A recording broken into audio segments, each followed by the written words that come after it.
সকাল সকাল উঠে দেখছি যে বাবা অলরেডি বাড়িতে লাইট লাগানো শুরু করে দিয়েছে। আর আমিও বেশি দেরি না করে মাটির থালাটা সাজাতে শুরু করে দিলাম, যেহেতু আগামীকাল হচ্ছে ভূত চতুর্দশী। তো দেখে নাও, এই ছিল আমার ডেকোরেশন। এখনো যদিও কমপ্লিট হয়নি, আর আমি যদিও ভালো আঁকতে পারি না, তবে তোমরা জানিও যে কেমন হয়েছে।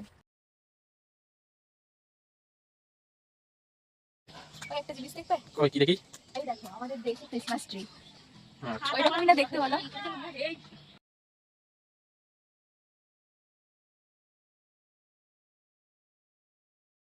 ধনতেরাস উপলক্ষে বাড়িতেই করেছিলাম ছোট্ট করে মা লক্ষ্মী গণেশ, যেটা আমিই করেছিলাম, খুবই ছোটোখাটো ভাবে।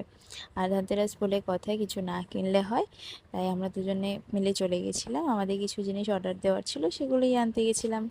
ধনতেরাসের শপিং কমপ্লিট, আর আজকের মতন মানে আমাদের ধনতেরাসের ওভারঅল সমস্ত কিছু কমপ্লিট। চলো দেখা হচ্ছে নেক্সট ভিডিও।